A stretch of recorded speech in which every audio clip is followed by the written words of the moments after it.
সম্মানিত মুসল্লিয়ান, আজকে জামিরিয়া দক্ষিণপাড়া নয়নীপাড়া বাইতুস সুজুদ জামে মসজিদের উদ্যোগে আয়োজিত তাফসিরুল কোরআন মাহফিলের নিকটাত্মীয় শ্রদ্ধেয় আমার বাবার বয়সী, যিনি আমার বাবার অবর্তমানে আমার বাবার সমপর্যায়ের অভিভাবক হযরতুল আল্লাম আমার খালুজান হযরতুল আল্লাম আলহাস মাওলানা আবু বকর সিদ্দিক সাহেব উপস্থিত আছেন। আমার অত্যন্ত প্রিয় মানুষ, কাছের মানুষ, ভালোবাসার মানুষ হযরতুল আল্লাম হযরত মাওলানা মাহফুজুর রহমান সাহেব সহ আমার সম্মুখ প্রাণে আগত ইসলাম প্রিয়, দিন প্রিয় তৌহিদি জনতা এবং পর্দার অন্তরালে আমার সম্মানিতা শ্রদ্ধেয়া মা ও বোনেরা, সকলকে আবারও আমি সালাম দিচ্ছি। সকলে একটু জোরে সোরে সালামের উত্তর দিবেন। আসসালামু আলাইকুম ওয়া রাহমাতুল্লাহি ওয়া বারাকাতুহু। আমি কোনো ভূমিকায় যাচ্ছি না, সরাসরি আপনাদের সম্মুখে কিছু আলোচনা করব, আপনাদেরকে কিছু মেসেজ দেয়া যাবে। পৃথিবী ধ্বংসের দ্বার প্রান্তে, এ কথা কিন্তু চিরন্তন সত্য। কিয়ামত সন্নিকটে, কিয়ামতের অ্যাভেলেবেল কি আলামত পৃথিবীতে অলরেডি বিদ্যমান হয়ে গেছে। আমি আপনাদের সম্মুখে তেমনই কয়েকটি মেসেজ আপনাদেরকে দিব। তার মধ্যে অন্যতম একটি মেসেজ, আমি গত রাত্রে ফেসবুকে একটি পোস্ট করেছিলাম। পোস্ট ছিল, আপনি যেই পন্থী হন না কেন, টঙ্গীর ময়দানের ঘটনা কারোর জন্য মঙ্গলকর নয়। কথা ঠিক না ঠিক বলেন? গোলাবাজি করে নয়, লাঠি সোটা নিয়ে নয়, সার দিয়ে সমাধানের পথ খুঁজুন। কথা ঠিক কিনা? তো এই পোস্টের পরে আমার একজন ভাই, দিনী ভাই, যদিও উনি আলেম না, উনি আমাকে লিখেছেন যে এইসবের জন্য আলেম ওলামারা দায়ী। বর্তমান আলেম ওলামাদের ঝগড়া ফাসাদের কারণে ইসলাম ধ্বংসের দিকে যাচ্ছে। উনি আমার এটার নিচে একটা কমেন্টস করেছেন। আমি এই কমেন্টসের আলোকে আজকে আপনাদের সম্মুখে কথা বলবো। আর আমি আপনাদের সম্মুখে সূরা শুরার 13 নম্বর আয়াতের প্রথমও নয়, শেষও নয়, মাঝখান থেকে আন আকিমুদ্দিন লা তাতাফাররাকু ফি এইটুক তেলাওয়াত করেছি। এইটুকের আলোকে কথা বলবো।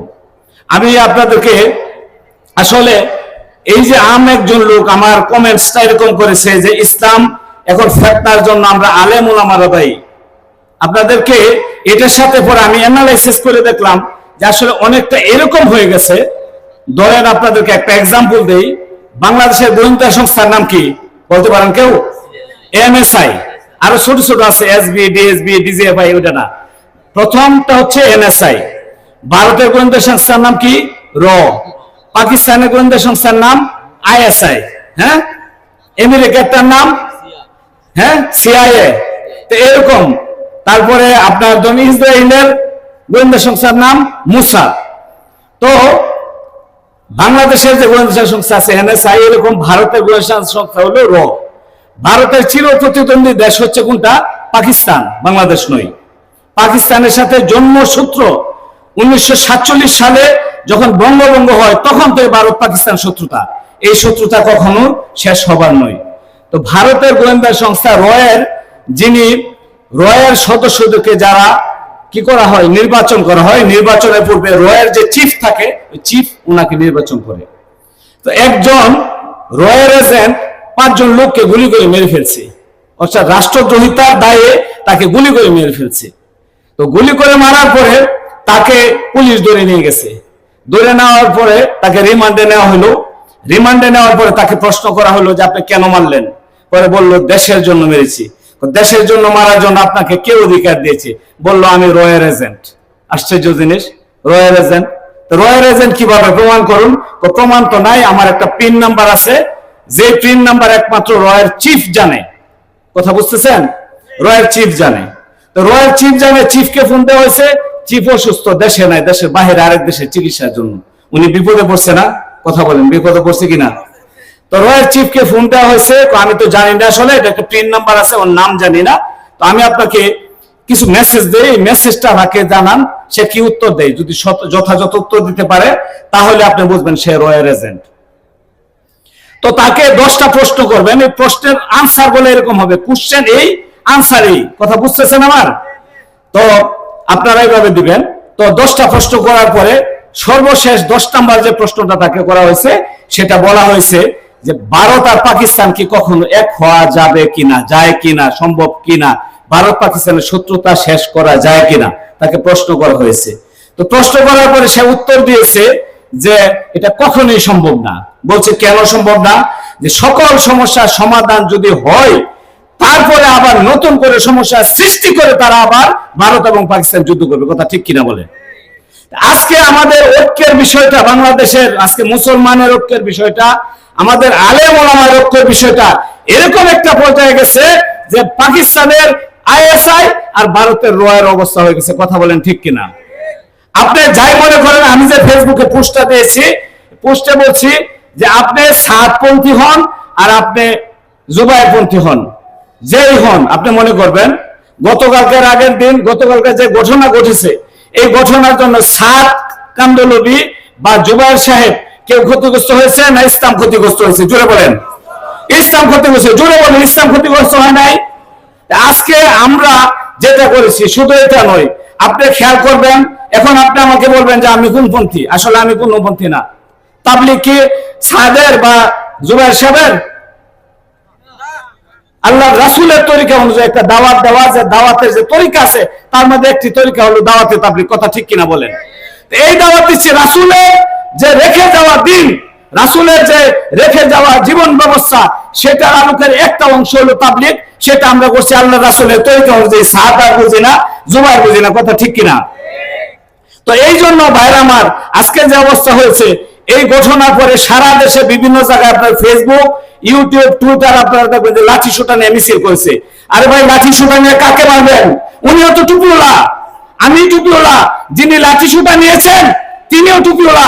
যাকে মারার জন্য লাঠি সোটা নিয়ে উদ্যুক্ত হয়েছেন তিনিও কিন্তু টুপিওয়ালা। তিনিও আল্লাহকে বিশ্বাস করে, রাসূলকে বিশ্বাস করে, 5 ওয়াক্ত নামাজকে বিশ্বাস করে, কালিমা পড়েছেন, তিনি কালিমার স্বীকৃতি দিয়েছেন, নামাজের স্বীকৃতি দিয়েছেন, রোজার স্বীকৃতি দিয়েছেন, হ্যাঁ, যাকাতের স্বীকৃতি দিয়েছেন, ইসলামী অর্থ ব্যবস্থার স্বীকৃতি দিয়েছেন।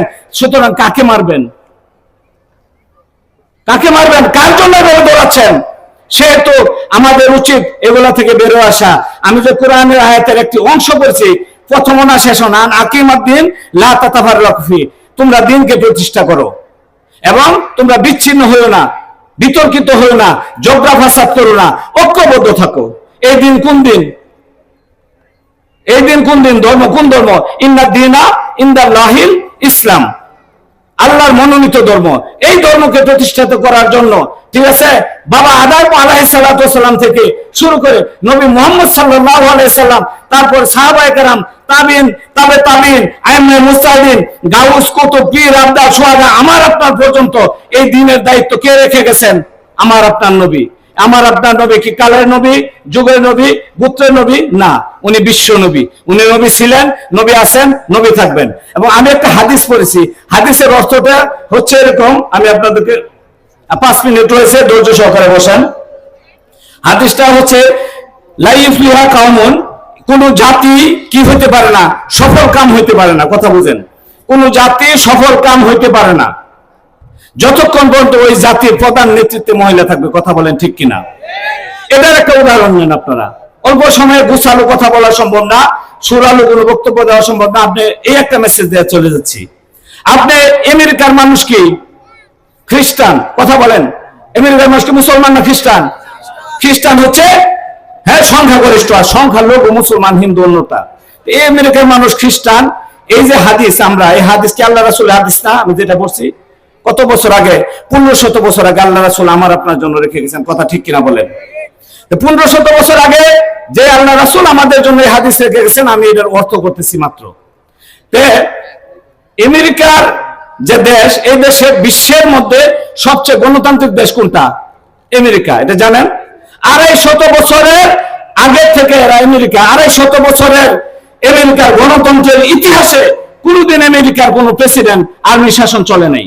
এরা গণতন্ত্র এতটা মজবুত। শুধু গণতন্ত্রে মজবুত নয়, সারা বিশ্বের আমরা ছোট ছোট দেশ যারা রয়েছি তাদেরকে এই আমেরিকার কুলাঙ্গাররা আমাদেরকে নারীবাদী শিক্ষা দেয়। কথা ঠিক কিনা বলেন? নারীর ক্ষমতায়নের কথা শিক্ষা দেয়, গণতন্ত্রের কালিমা লেপন করে আমাদের উপরে। আমরা গণতন্ত্রের দেশ না, এই সেই না। কিন্তু আপনি আমেরিকাতে খেয়াল করে দেখেন, আমরা আল্লাহ রাসূলের হাদিসের উপর আমল করি না। এই হাদিসের উপর কি আমল করি? এখন আপনি বলবেন কি খালেদা জিয়া শেখ হাসিনার বিরুদ্ধে বলতেছি? না, আমি তো আল্লাহ রাসূল বলছি, এটা আমি বলি নাই তো। হ্যাঁ, আমাদের দেশে এরকম আছে না যে মুসলমান সব মহিলা নেতৃত্বে, প্রধানমন্ত্রী মহিলা, স্পিকার মহিলা, বিরোধী দলের নেত্রী মহিলা, স্বরাষ্ট্রমন্ত্রী মহিলা, পররাষ্ট্রমন্ত্রী মহিলা, এরকম নাই তো আমাদের দেশে? না আছে? হ্যাঁ আছে তো। আপনি আমেরিকার কথা খেয়াল করে দেখেন, আমেরিকার সাবেক একজন প্রেসিডেন্ট ছিল বিল ক্লিন্টন, অত্যন্ত জনপ্রিয় একজন প্রেসিডেন্ট ছিল। তিনার স্ত্রীও অত্যন্ত জনপ্রিয় ছিল, কি নাম জানেন? Hillary Clinton. ইনি আমেরিকার পররাষ্ট্রমন্ত্রী ছিলেন। সারা বিশ্বের পররাষ্ট্র নীতি নিয়ে যে নাড়াচাড়া করতেন। বর্তমান কয়েকদিন আগে একটি নির্বাচন হয়েছে, নির্বাচন একজন মহিলা, যে একটা দুষ্ট প্রকৃতির লোক, যাকে জুকার বলা হয়, যে ইসলামের জন্য সবচেয়ে ক্ষতিকারক, এই ডোনাল্ড ট্রাম্প এই কুলাঙ্গারের সাথে নির্বাচন করছে। সারা বিশ্ব আমরা তাকিয়েছিলাম তার দিকে, তাকিয়ে চিন্তা করেছিলাম কামালা হ্যারিস আমেরিকার প্রেসিডেন্ট হতে যাচ্ছে, ডোনাল্ড ট্রাম্প ফেল করবে। কথা ঠিক কিনা? এরকম চিন্তা করছিলাম। এর চেয়ে আগে চিন্তা করছি যখন ওই যে প্রেসিডেন্ট জো বাইডেন হলো, জো বাইডেন আগে কে হয়েছে? এই ডোনাল্ড ট্রাম্প আগে একবার প্রেসিডেন্ট হয়েছে, তখন তার সাথে প্রতিদ্বন্দ্বী ছিল হোয়াইট হাউসের ফার্স্ট লেডি হিলারি ক্লিন্টন। উনি অত্যন্ত জনপ্রিয় ছিলেন সারা বিশ্বের মধ্যে। উনি যখন নির্বাচন করছিলেন, সারা বিশ্ব কিন্তু আমরা আমেরিকান নির্বাচনের দিকে তাকিয়ে থাকি, কারণ এরা মরল। কথা ঠিক কিনা? ওর দিকে তাকিয়েছিলাম। কিন্তু ওই নির্বাচনে, এত নির্বাচনে তারা কিন্তু আগে তো জরিপ দেয় যে ও আগায় আছে, এত ওই স্টেটে মুখ আগায় আছে, এই স্টেটে মুখ পিছায় আছে, বিভিন্ন জরিপ, প্রাইমারি জরিপ দেয়, বিতর্ক করে, বিভিন্ন ভাবে করে কিনা বলেন। তো আমরা এটা চিন্তা করছি, চিন্তা করে শেষে কি দেখছি যে ওই ডোনাল্ড ট্রাম্পের সাথে এত জনপ্রিয় একজন নেত্রী হিলারি ক্লিন্টন ফেল করছে, আভাস করছে। বলেন ফেল করছে। কারণ কি জানেন আমার ভাইরা? কারণ হচ্ছে একটাই, যে আল্লাহ রাসূল আমাদেরকে, যে আল্লাহ রাসূলের 63 বছরের জিন্দেগির প্রত্যেকটা সেকেন্ড, প্রত্যেকটা ঘন্টা, প্রত্যেকটা মিনিট, প্রত্যেকটা বছর, প্রতিটা মুহূর্ত আমাদের জন্য আদর্শ হিসেবে রেখে গেছেন। 63 বছরের জিন্দেগিতে যা বলে গেছেন, যা করে গেছেন, তা আমাদের জন্য করণীয়। ওনার হাদিসগুলোর উপর আমরা আমল করি না, কিন্তু আমেরিকা আমল করে, তারা কোন মহিলাকে ভোট দেয় না। কথা ঠিক কিনা বলেন? কথা ঠিক? ওনারা কোন মহিলাকে ভোট দেয় না। এটা কি জন্য? আল্লাহ রাসূল হাদিস মানে না? না, তারা জানে আল্লাহ রাসূলের এই গণতান্ত্রিক কথা, এই হাদিসের উপর আমল করলে এটার একটা ফল ভালো হয়। এই গণতন্ত্র টিকে থাকা, বিশ্বের মরলগিরি টিকায় রাখার জন্য তারা এই কাজ করে, আর আমরা এই কাজ করি না।